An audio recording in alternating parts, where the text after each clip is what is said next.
Okay, let's do tute number 2, guys. We are still looking at, well, I don't want to say 18.1. 1.18? 1.8 even, as the review section. Okay, so we're on 1.8. We did about half of them yesterday. We're going to continue on from there. Only thing I did want to start with, just really briefly, because we finished our permutations yesterday before we start talking about combinations, let's just lock down the 3 main types of permutation question you will get. Okay, you're going to get a standard.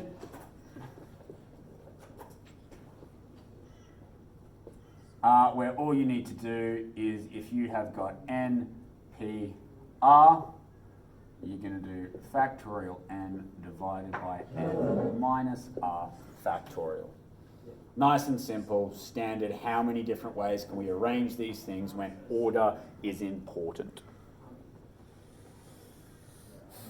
The 3 of you that are here, remind us, what else did we do yesterday? What other kind of question might we get? Combinations. No, we're not moving on to combinations yet. These are types of permutations or within the permutation question. With restrictions. We didn't actually do any restriction questions yesterday. That's a good point. That's a good point. We did not do any restrictions there. Where there's multiple square. In, around. Yeah.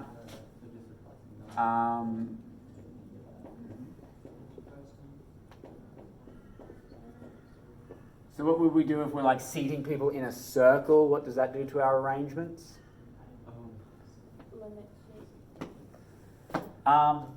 Because in this one you'd have n, p, r, but generally for this inner circle, like n factorial over n? yeah, it would be.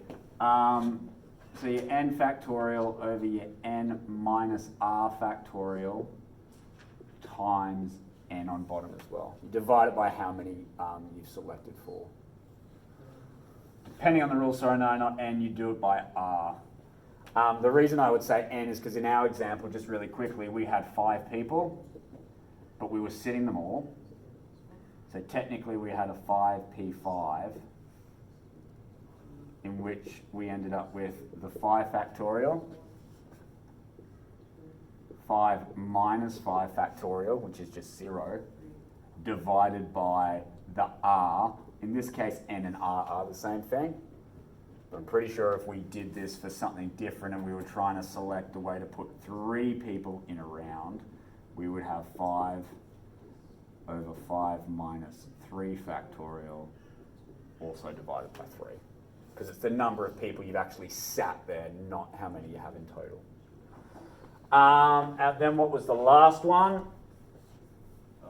was the like the combined, like multiple. Yeah, so how would you like to describe that? What word would you use to help to remind? Duplicates? Yeah, we can call it duplicates.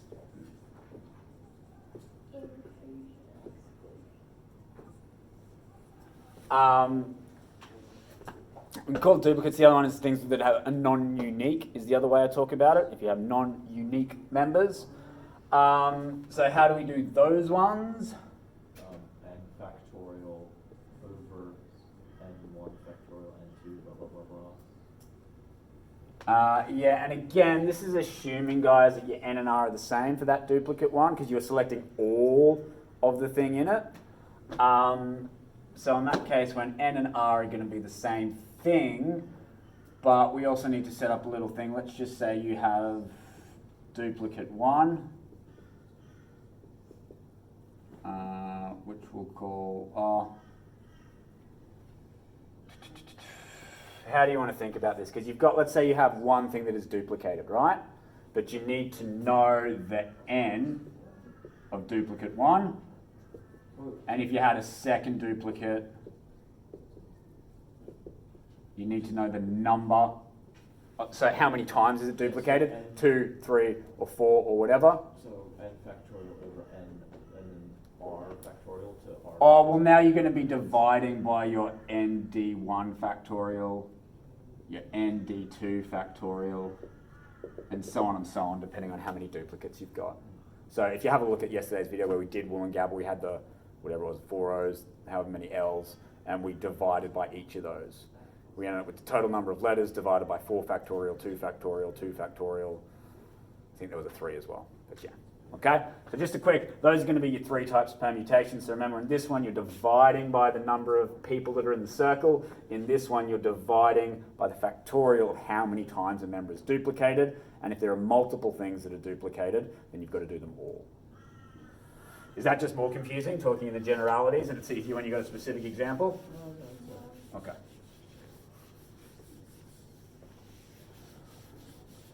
Again, if you guys didn't get all this stuff down, the answer is I keep wiping my board. You can always just watch the video and play it back if you need to.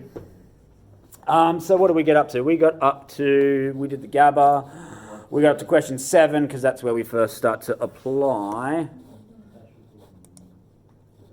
combinations. So we're doing question 7 from 1.8 review. Apply the concept of NCR to calculate the number of ways that 12 different ingredients can be chosen from a box of 30 different ingredients. What can you conclude about the ingredients left behind? Do not use algebra to explain this. Let's go NCR. In this case, what was our N? How many ingredients were there? 12 different ingredients. You sure? I thought we were selecting 12 ingredients. Calculate the number way. 12 different ingredients can be chosen from a box of 30. Yeah, so don't always assume the first number they tell you is going to be your N. There was a box of 30 ingredients, of which we are picking 12. Okay. If our standard NCR rule is N factorial divided by N minus R factorial, also divided by the R factorial. That's what we do with combinations, right? We do that extra step from our permutations. Going to equal 30 factorial divided by 30 minus 12 factorial, 12 factorial.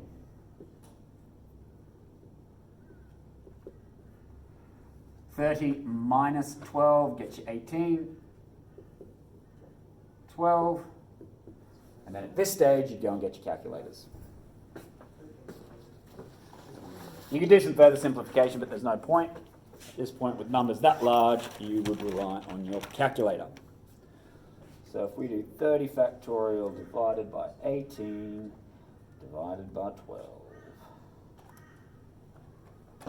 equals 8, 6, 4, 9, 3, 2, 2, 5. A lot of different ways we can make those ingredients. What can you conclude about the ingredients left behind? Do not use algebra to explain this. What do you reckon they mean by this one? They were unlucky being chosen. No. Something to consider about combinations in general. They didn't have 11. So we selected 12. How many were left? All lost. 18. 18? What could you say about those 18 other ingredients? They get to meet their expiry date.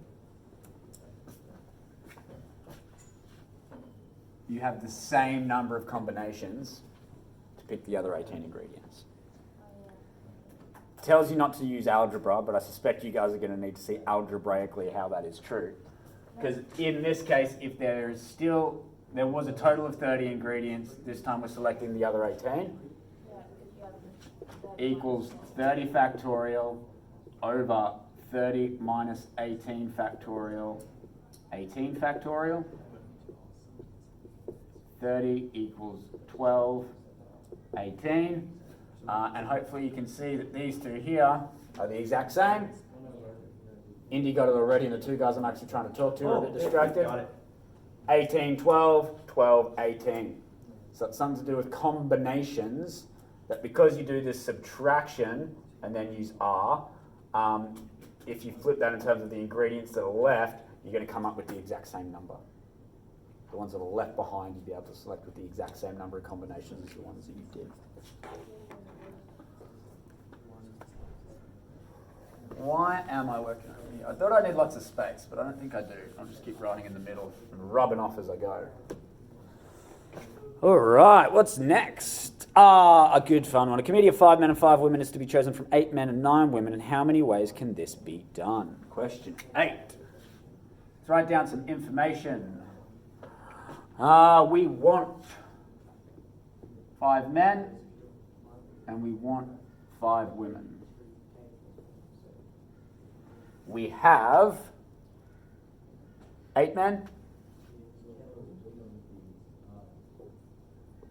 and 9 women.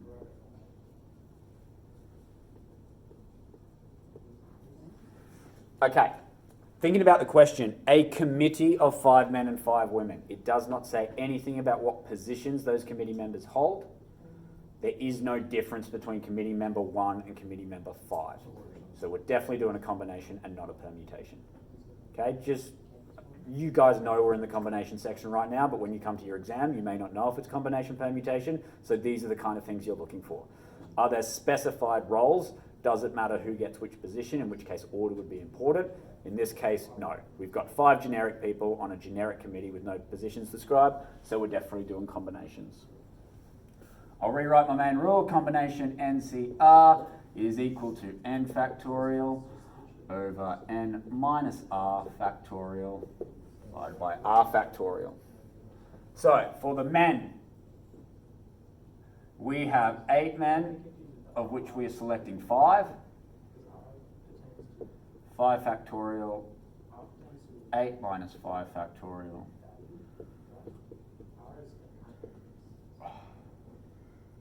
Why have I written 5 up there? There's clearly an 8. My apologies. Like when I divide that, I'm pretty sure it's not going to work out. 3, 5. This one's a little bit easier. The numbers are small, so you can use your calculator or you can do it in your head. The 5 cancels everything below it down, so that leaves you with 8, 7, 6 on top, and then you've still got the 3 factorial on the bottom. It's just 8 times 7. Those guys will cancel out exactly. Left with 8 times 7. You have 56 ways that you can select the men. Let's do the exact same thing now, but for women. So we've still got our main rule up there. We are going to be, from 9 women, we are selecting 5. That gives us 9 factorial divided by 9 minus 5 divided by 5 factorial.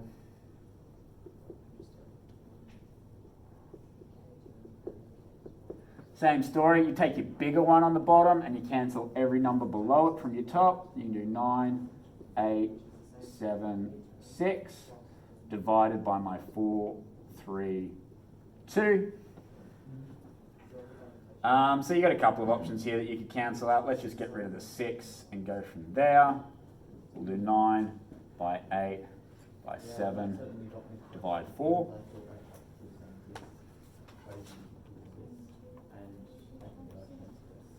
1, 2, 6. Okay, so what do we want to do to finish this question though? We know how many ways we can select the men, we know how many ways we can select the women.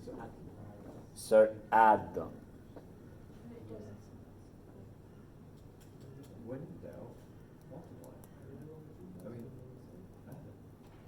So there are 56 different committees that men can be on. There are 126 different committees that women could be on. Oh, sorry, ways that we could select the women. So you're going to tell me that 82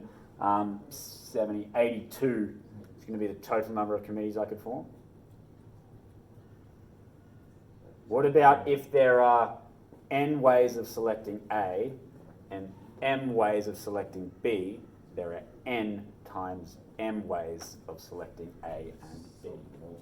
Multiplication principle, that's what we're getting at. Total number of committees. 7, 0,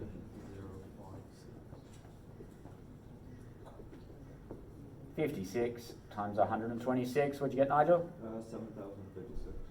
7,056. Because each one of these selections of men will have a version of each one of those selection of women for the committee. So there's going to be 7,000 different ways we could select those.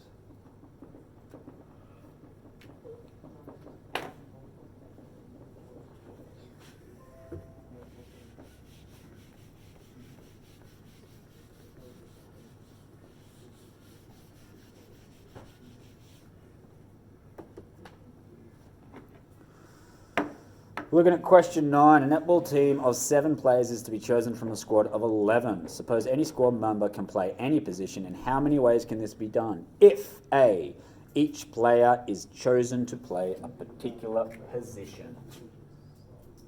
If we have some particulars and positions matter, we are dealing with a permutation. Good one, guys. So we're doing NPR this time. N minus R. And in this case, we are told netball 7 players to be chosen from a squad of 11. 11 P7. 11 factorial divided by 11 minus 7 factorial.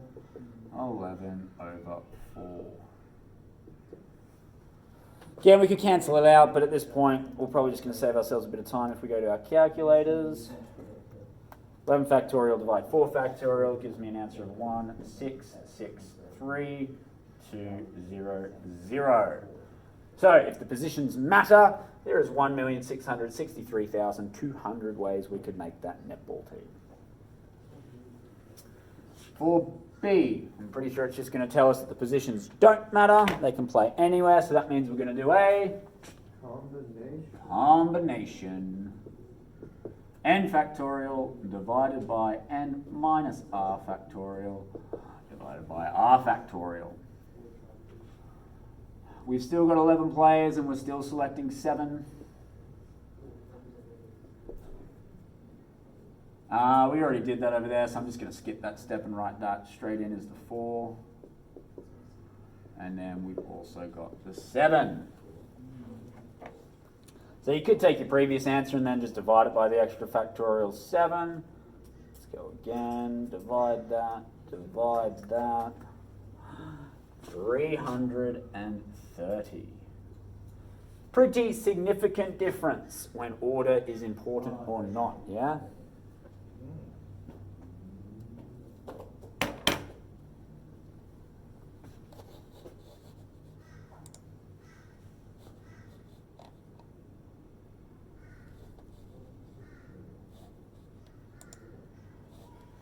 How are we going? Cluster. All right, let's get back at it. Having a look at question 7. P for Josh back. P for permutations. You mean 10? What did I just say? Number 10. Why did I have 6A up on the board then and no one pulled me Because up? you're random. Rando, yeah, that's me. Hey. That's me. A ward in a city hospital has 15 nurses due to work Friday. There are 3 shifts that need to be staffed by 5 nurses on each shift. How many ways can this be done, assuming each nurse works only 1 shift? The order of the nurses on each shift and the order of each shift are not important. So it's going to be a combination. Yep. And what else do we need to set up for this particular question? There are multiple combinations. 3 different shifts. So let's start with that. Let's just go shift 1. Shift 2. And shift 3. Just so that we can visually think about what we need to do in this problem. We know there are 3 shifts and we know that we're going to do some combinations. But right at the top, let's pop in our combination rule. When you be able to do it so that you do 15C5 and then the shift 3 you do 10C5 and 5C5. Because you're running out of. There's only 5 people on the last shift. Yeah, so you can just write 5 for the third one. You don't even need to do a combination. You're correct, it's 5C5. 5C5 resolves to be 5. So you can just go ahead and write that as is. But yep, that's exactly what you do. Now we just need to solve it. Let's go 15. Can I stop doing the subtraction, guys? Are we seeing how we're getting the N and the R? Honestly, yes. Because it's a lot faster if we just do that.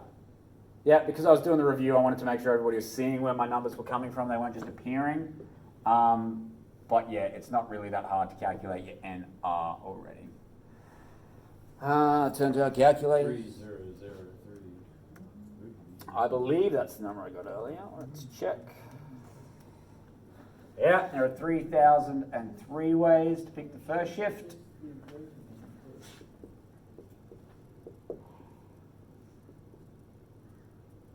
Over 5 factorial. 5 factorial,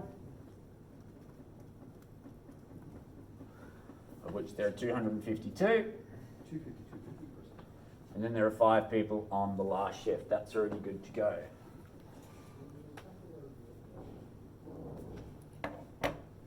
What do I do now? Am I done? Wait, hold on. It says, I just think how many ways can this be done? Oh, that's what we just saw. That's what I was waiting to hear. There are n ways of doing A, m ways of doing B, x ways of doing C. However you think about it, you need to do your multiplication rule. Total ways to fill shift. To fill shifts. Multiplied by 252, multiplied by 5. Gets you 3,700,000. Do I need to do it myself? Can you give me those numbers nice and clear? 783,000. I just had a stroke. It's not false. Who's been playing with my calculator? I don't want to bully you. Right-hand side.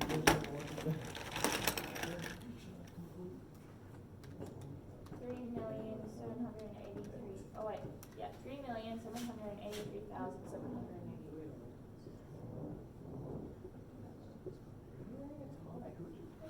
A lot of different ways we can fill that one. A lot of different ways. Checking the question. Was there anything else there? No extra parts? No, that's the whole kit and caboodle.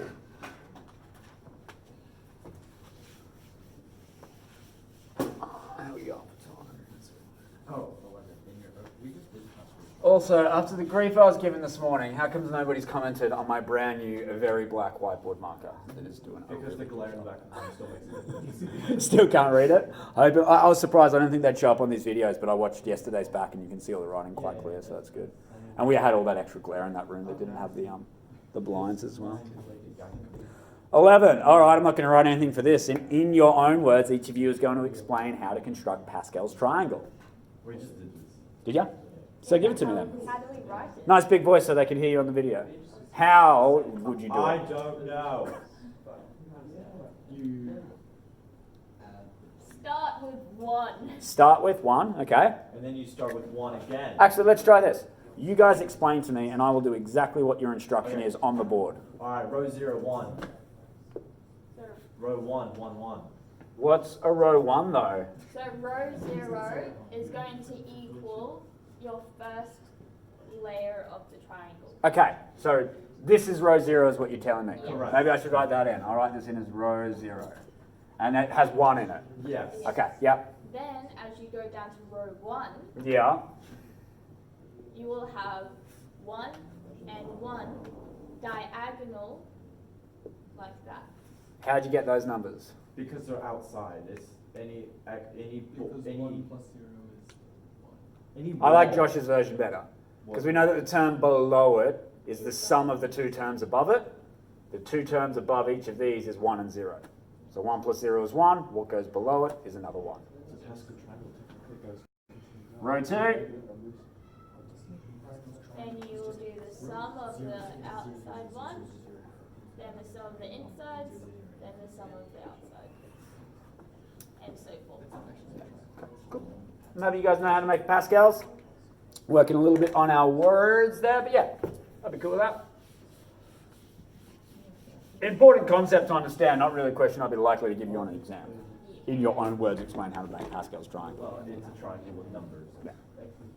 When in Pascal's triangle would you find the number 56, which is equal to 8C3? You would find The 8th row, 3rd column. it. No, Yes. no, Yes. no, Yes. no. I think I already know where this debate's going. What's your point?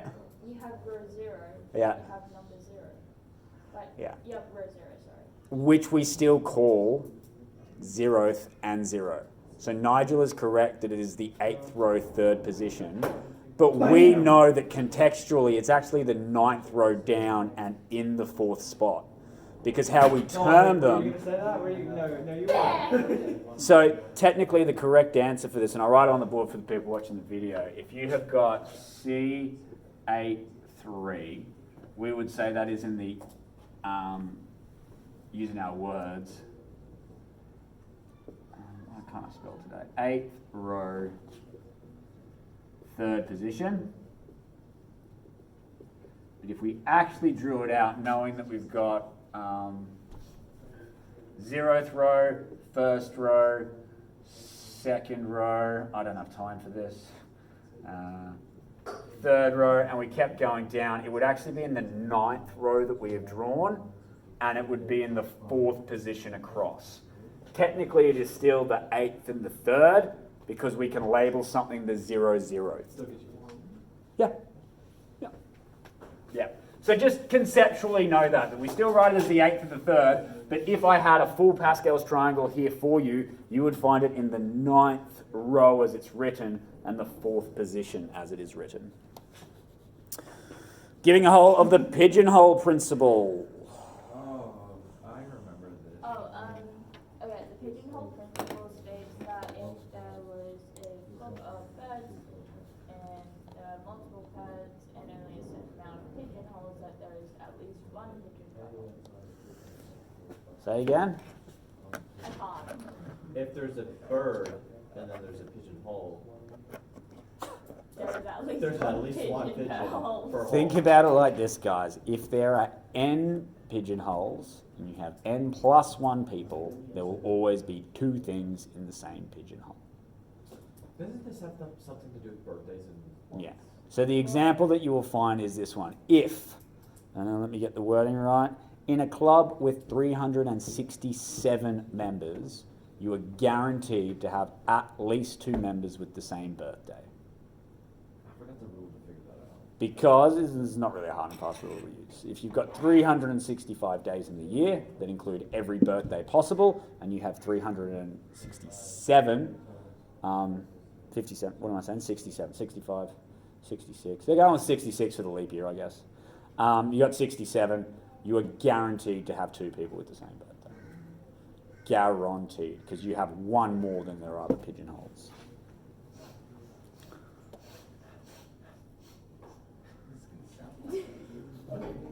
Okay, so on that idea, B says Jock has black, blue, and beige socks. How many socks does he need to have to be sure that at least 1 pair are the same colour? N plus 1. Very good. M plus 1, so how many socks does he need? N plus 1. How many socks are there? How many different colours? 4. So he needs 4 because there are 3 colours. As soon as he has picked the 4th sock, pigeonhole theory tells us he must have 2 of the same. Okay, not going to write that up on the board for the people who are watching the video. Pigeonhole theory. Whatever your N is, add 1, and that's going to be your minimum. All right, with 15 minutes left, I think this is probably going to be the last question we're going to be able to do today. We're starting in the complex familiar section, which I'm more than happy to help with. I was debating with myself whether or not I'd get into the complex unfamiliar with you, because technically the whole point of complex unfamiliar is that you haven't been shown it before. So you can still practice these kind of questions, and I can guarantee you I want to put them on the exam, so we'll talk about them. But again, as we get towards the very end of these question sets, and we happen to be running out of time, I kind of throw it to you guys. Those of you who really want to do well, want your B's and A's, be looking at your complex unfamiliar, come and find me, I'm more than happy to talk to you about them, but I think we might just run out of time in these tutes. Okay? And I do know that question 13 takes us a little while. So I hope you've all had a little read of question 13.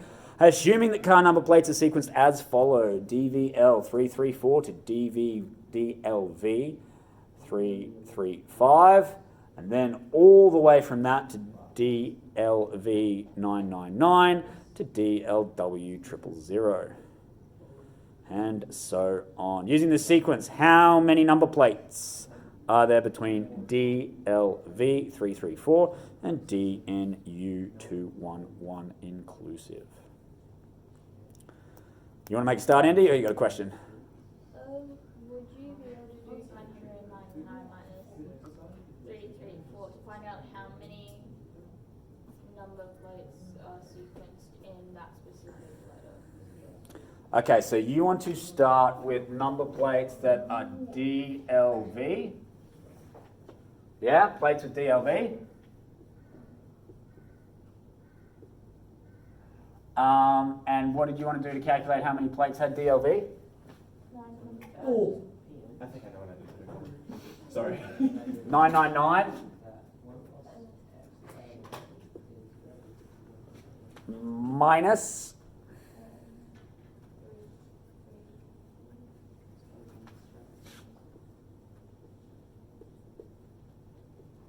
Look.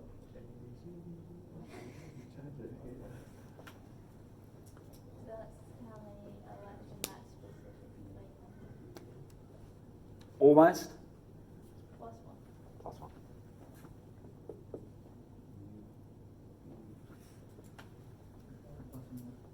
Huh? So, if there were 999 plates that could take that value, and we are starting at 334, that means that we've subtracted that from the total because every number 333 and below is not being included.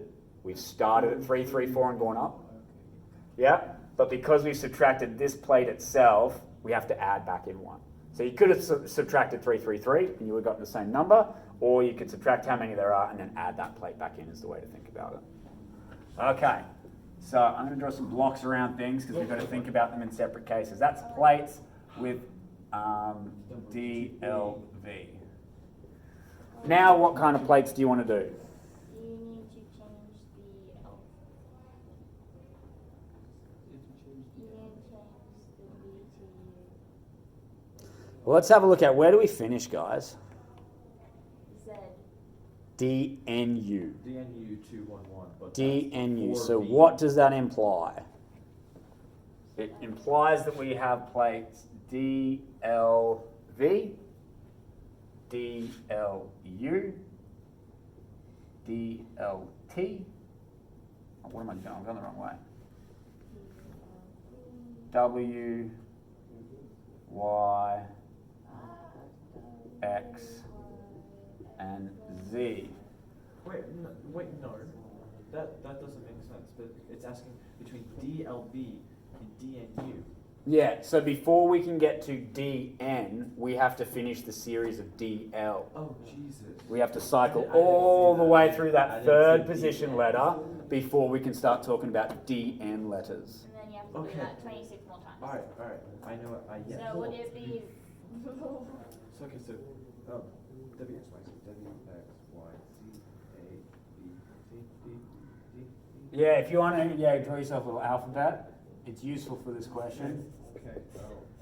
A, B, C, A, B, C, D, E, Q R S T U 1 2 3 4 5 6 7 8 9 10 11 12 13 14 25. Yes. Wait, we just.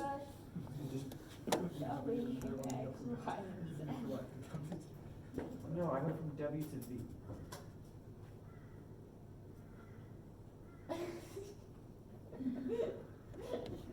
I went from W to B.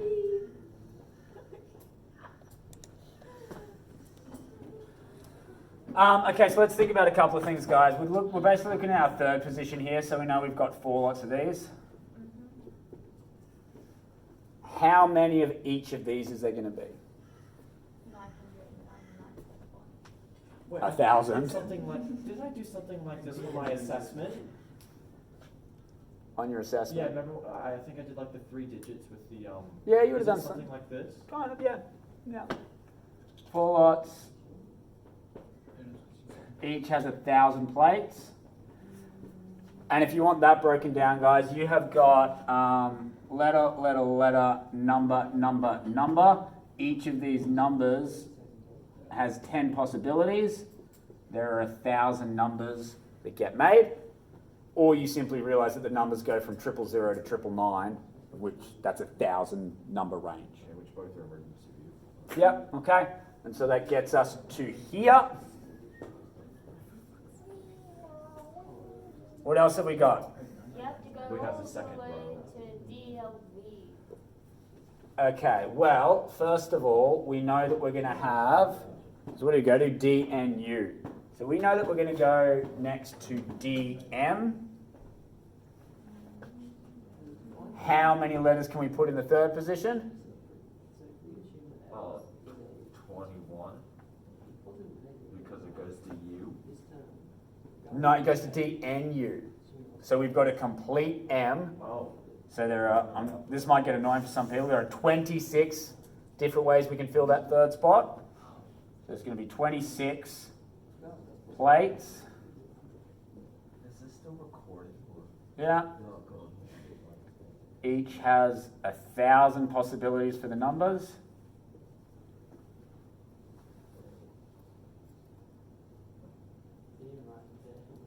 Yeah? You okay with that? Yeah. I've made this box too big, I probably don't need to waste that much space. Okay, now we can think about plates that start with DN. How many different third position letters are we allowed for this one? 21. Okay, so we're going all the way up to U, but do we get to complete U? No. So the easiest way to think about it would be from T backwards. I'm sorry to the people in the video, you can't see me. I've just got the alphabet here so I can clearly see, because when we're doing this in our heads, it's easy to forget things. So if we've got 1, 2, 3, 4, 5, 6 letters not included, that means that we are going to have 20 different possibilities here. 20 plates. Each has 1,000 different number combinations. So you'll now notice that this one, and this one all have 1,000 each. So let's add up, there are 4 plates, plus 26 plates for 30, plus another 20 plates. So we have, I'm just going to start getting my totals over here. We have 50 times 1,000. There are 50 different plates that each have 1,000 different number combinations, plus the 666 to begin with. And now we just need our last 211, because it goes up to D and U, 211. Yes, so, okay. Is that what I want to add? 211 at the end? Which is 50,000. You sure? Well, How sure are you? Not sure at all. I'm as about as sure as the... Usually when Mr. Snug gives you a number and says, is that right? It's wrong. Yeah, I'm trying to get you guys to think about something. So I'm saying it goes up to DNU 211. How many plates do I need to add to include my DNU? I have to come over here. DNU all the way up to 211. How many plates are there? There are 1,000. 000. 207 plus 1. Oh, okay. Okay, there's 211 plates plus the 000 that will be the first plate. There are 212 plates that start with D and U. So 50,800 and something. What'd you say? 50,000? 50,878. 7, 8. Yep, that's how many plates there are. So, fun questions. When I first looked at this, I instantly tried to make combinations and permutations. And it got a whole lot harder. A whole lot harder than just literally going, okay, plates that start with DLV, how many are there? Plates that start with DL, how many have I got left in that third position by however many numbers I can make. And it's actually easy to sort of break it down into these cases and then add them all up at the end. But it's your understanding of the way that combinations work, the fact that you could get 1,000 letters out of 3 number positions where each position could have 10, the fact that there was 4 left in your DL series, and you can make your life easy here by knowing you have 26 for your DM series because it covered the entire thing. Is that a serious comment? Did you really believe there was 25 letters in the alphabet? Josh said. What do they teach you in America? Wow. What letter have the Americans dropped? Because you guys don't like use in words, hey, so have you just dropped that? Yeah, we don't have... The letter U just we doesn't don't have the exist. letter U, Don't need it in color, don't need it in So the I alphabet. reckon we do have 26 because we have like 2 R's in the alphabet. Because, you know, What? because car, we like emphasize in the R, so we have 2 R's in our alphabet. That didn't take quite as long as I thought, guys. We might just do one more. Let's do 14 since we're all here.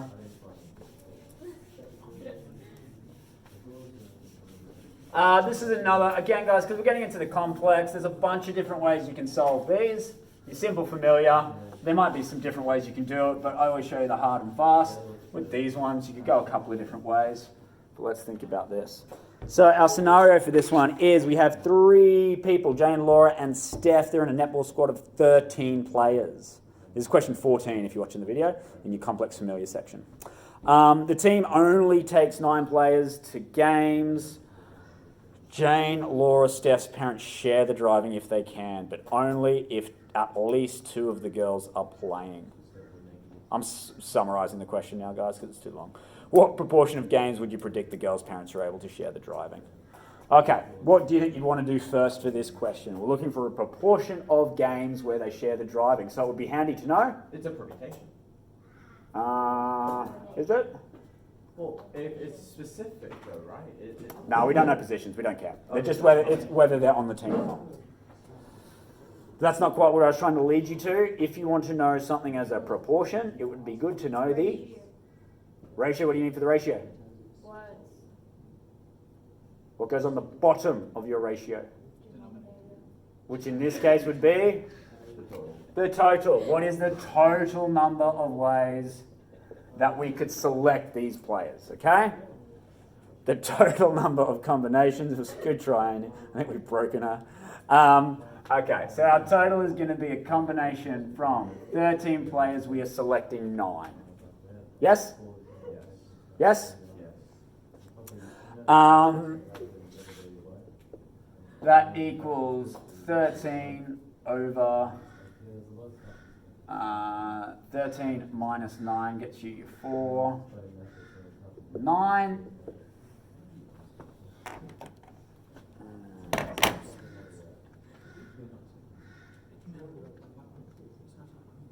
Thirteen divide 4 divide 9. 715. Okay, so we've got a total. I would now say that there's probably 2 ways you can go from here. One's a whole lot easier than the other way. What is one way that you might want to go? Or more. Yeah, 2 more.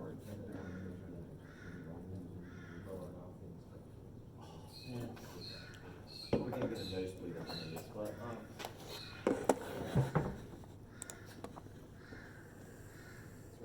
the parents should not share the driving. I'm sorry.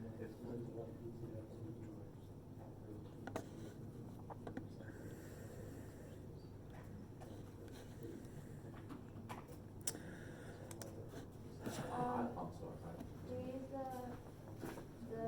the combination of only one of the girls driving?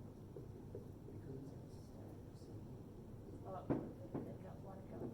Two girls,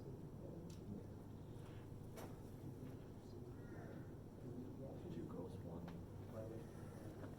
We go that way. Three girls going, Yeah. with one girl going. Yeah. So we could go that way. We could work out the choices with 2 girls going. You'll actually find for this particular question, I just wrote that up there because you can follow that if you want. Choices with none.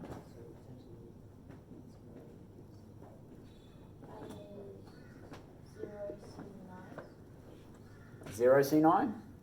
Oh, with none of the 3 that we're interested in. yeah. Oh, 10 C9. There we go.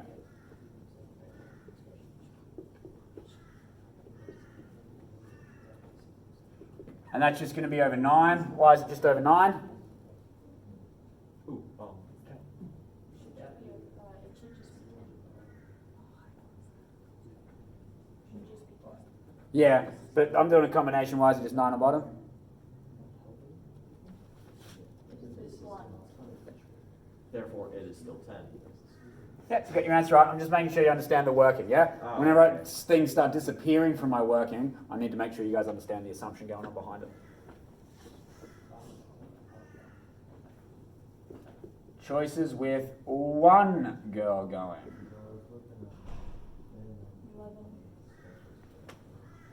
11. No, it would be 12. No, it would be 11. Why would it be 11? Because out of the 13 girls, you put them in the same. So what are you saying? 11.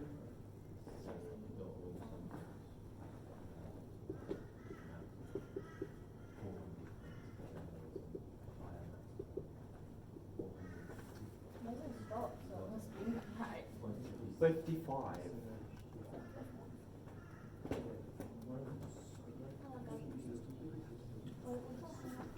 Sorry, what's that, Josh? You confused? No, quickly just Something go on to my engineering. Okay, sure. Choices with no girls going. There are 10 ways that we could select those 9.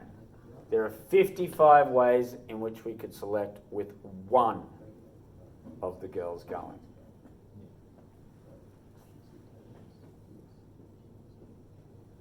You must account for each of those different girls being that one girl. What's that, 150, 165? Do you understand that? No, can you say that again? So this is the combinations if one of the girls are going. Yep. Therefore, we have removed 2 from our total, but let's just say this is the number of combinations in which Steph goes to a game. But you still have. There's just as many combinations where Laura goes to the game and Steph stays home, and just as many again where Jane goes to the game and Laura and Steph stay home. So there is actually 3 lots of that combination for the grand total. So the way that you want to set that out, I dropped that in at the end because I wanted you guys to try and work that out yourself, as this should be 3 times 11C9 right at the top. How many tabs do you And then need? you'll do choices with. And then, no, don't need to. My parents get up every day. These are all of the games in which there is 0 or only 1 of the girls going. Every other game has 2 or 3 of the girls going. Can you see that? These are the only 2 cases where the parents won't drive. No girls are going, only 1 girl goes. After this, it's 2, in which case all the parents are going to do it. It's 3, in which case the parents are going to do it. So we have a total